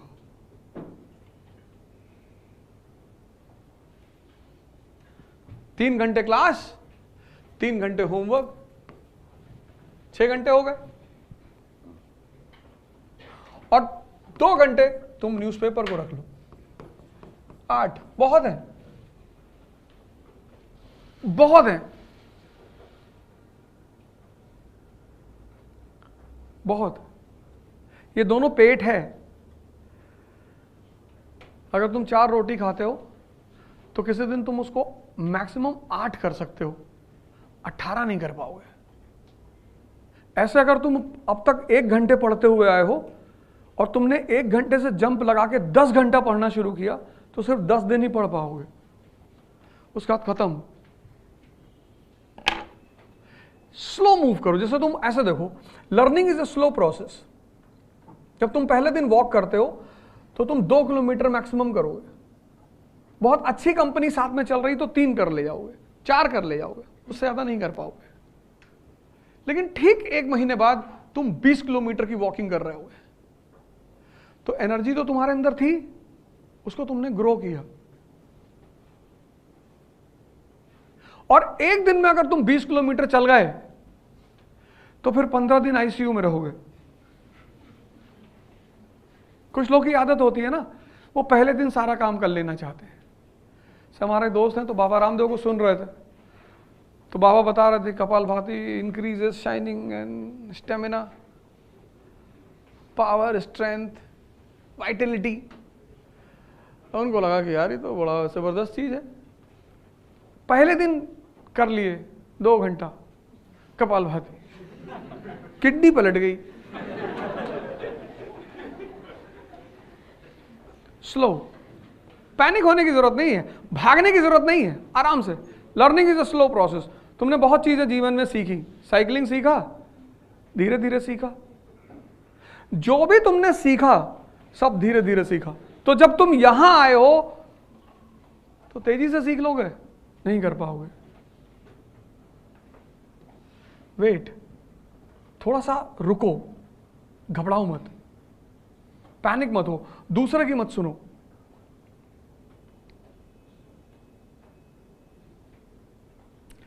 अपनी जिंदगी अपने हिसाब से रखो। तुमको क्या पहनना है, क्या खाना है, कैसे घूमना है, ये सब तुम्हारी चॉइस होनी चाहिए।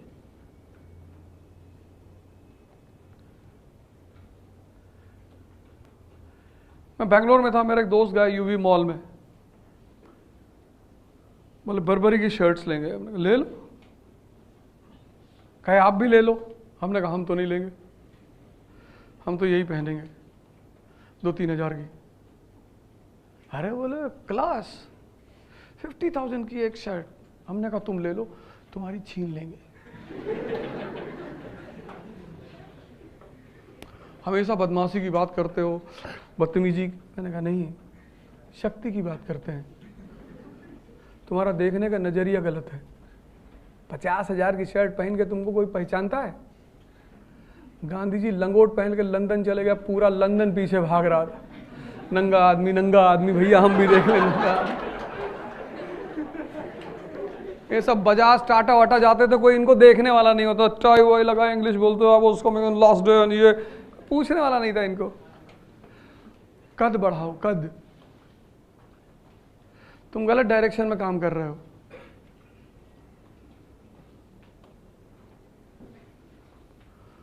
तुम सोचते हो मर्सिडीज खरीद लेंगे तो लोग हमको पहचानेंगे, छीनने की कोशिश करेंगे।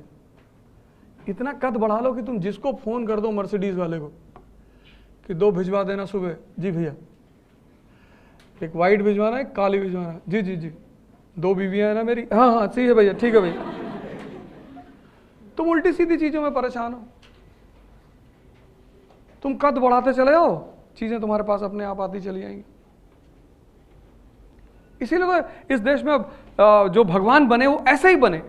बस भगवान शंकर हैं, लॉर्ड शिवा, अब जहर पी गए।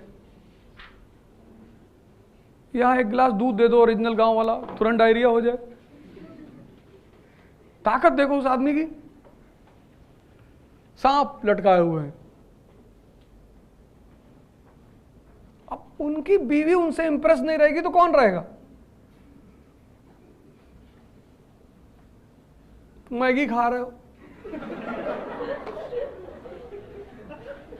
कोरोना जो है उसने किसको परेशान किया? मैगी पेशेंट को।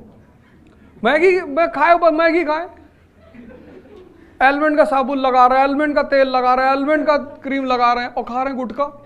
अब इनको, अगर इनको कोरोना नहीं होगा, अरे इनको कोरोना नहीं मारेगा तो किसको मारेगा? वो हो गया, कुछ अंदर है ही नहीं, ब्लड में बह रहा है। ब्लड में गुटखा ही तो बह रहा है। दिलबाग दिलबाग दिलबाग, वो रिपोर्ट आई ब्लड की, रिपोर्ट में लिखा है दिलबाग। बोले ये कौन सा ब्लड ग्रुप है भैया?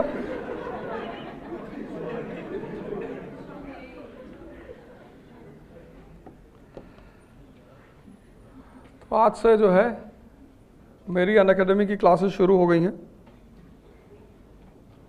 तुम्हें कोई डाउट है, कोई क्वेश्चन है तुम्हारे साइड से तो पूछ लो। हाँ, ये बहुत चैलेंजिंग काम है।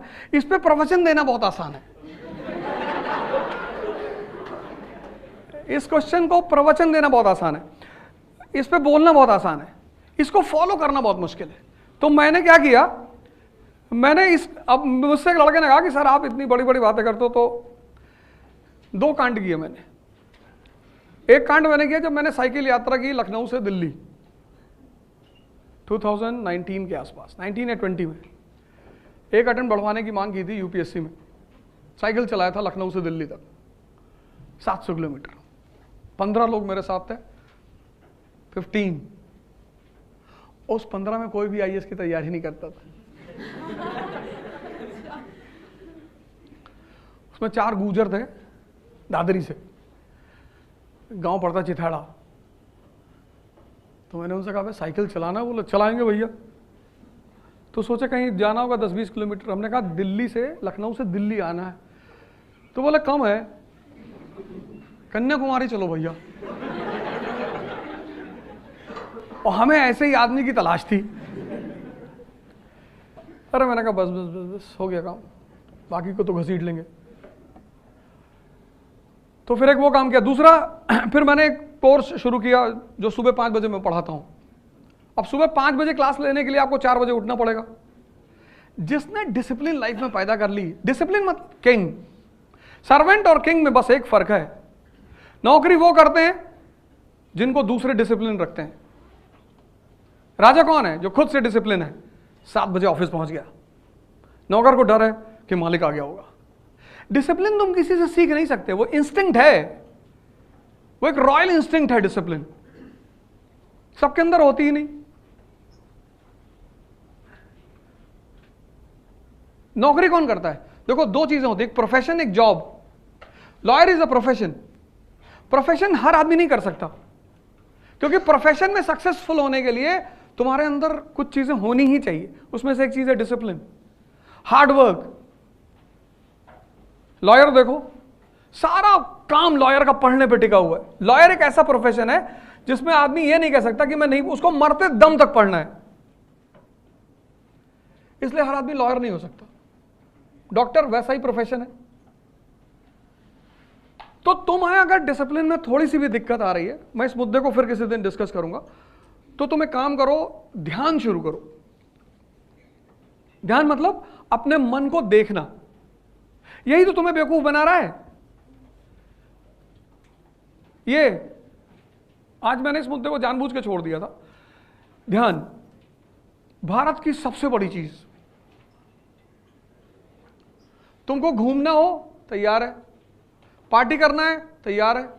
तुम देखो कुछ चीज में हमेशा तैयार है। तुम इससे को पढ़ना है, कहेगा कल, मना नहीं करेगा, कहेगा कल। कल आज बारिश हो रही है। अब ये नहीं कहेगा कि बारिश हो रही तो आज 18 घंटा पढ़ेंगे, नहीं नहीं, आज बारिश हो रही है। बारिश होने की वजह से चिकन बना लेगा 4 घंटा, बारिश होने पे दारू पी लेगा, पार्टी कर लेगा, कहेगा आओ बाहर राइडिंग कराएं। लेकिन बारिश होने पे ये नहीं कहेगा कि आज बारिश हो रही है, आज 18 घंटा पढ़ेंगे।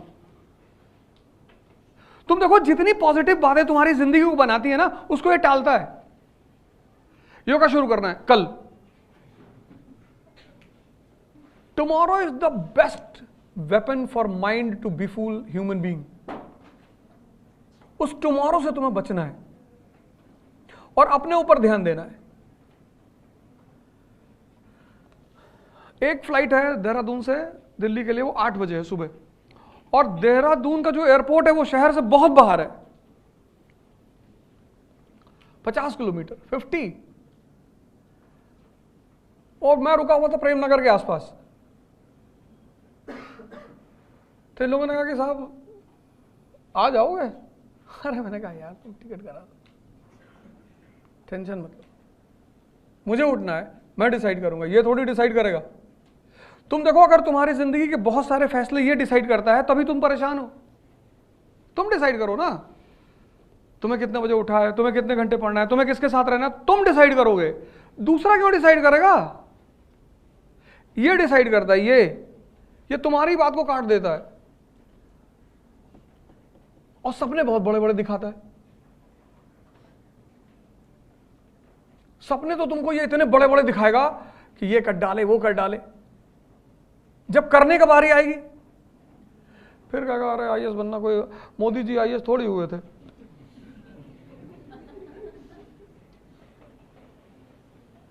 पर इस मुद्दे में मैं किसी, अच्छा मुद्दा है और बड़ा मुद्दा है, तो किसी और दिन इस पर डिस्कस करेंगे। आज हम लोग का टाइम भी हो गया।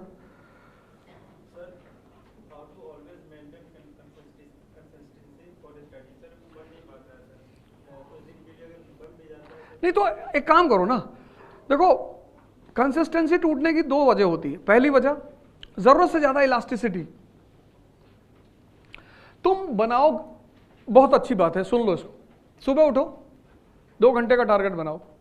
तुम्हारा मन क्या कहा 2 घंटा अभी खत्म हो जाएगा, हाँ होने दे खत्म। तुम्हारा मन पता क्या कहता है, कहता बड़े बड़े टारगेट बनाओ, मजा आना चाहिए सुन के। तो तुम तुम्हारा टारगेट कितना बनवाएगा कि आज 13 घंटा पढ़ेंगे। अब मजा तो बहुत आया फील करके कि 13 घंटा, 45 मिनट में उठा देगा तुमको। तुम प्रोग्राम बनाओ डेली 2 घंटे का कि 2 घंटा पढ़ेंगे, आज 2 घंटा पढ़ेंगे। वो 2 घंटे खत्म करो, कोई प्रेशर नहीं है तुम्हारे ऊपर। उस 2 घंटे में चीज खत्म करो, फिर एक्सटेंड कर दो कि 2 घंटा और पढ़ लेते हैं यार। ये तुम्हें बेवकूफ बना रहा ना, तुम पलट कर इसको बनाओ। तुम पढ़ो डेली 7-8 घंटे, 10 घंटे, पर टारगेट बनाओ सिर्फ 2 घंटे का। तो जब तुम 2 घंटे का टारगेट बना के 7 घंटे पढ़ोगे, एवरी डे तुम्हारा लेवल ऑफ कॉन्फिडेंस बढ़ेगा कि वे 3 घंटे का टारगेट था, आज तो 8 घंटे पढ़ लिए। अभी क्या होता है, 13 घंटे के टारगेट में तुम 4 घंटे में कोलैप्स कर जाते हो, एवरी डे डिमोरलाइज होते हो। हाँ, अभी तुम्हें क्या करना है, अपना कॉन्फिडेंस लेवल को बढ़ाना है। छोटे टारगेट बनाओ, उसको पूरा करो, सरप्लस में चले आओ, और 2 महीने बाद कॉन्फिडेंस लेवल बढ़ जाएगा। जितना मन चाहे उतना पढ़ो।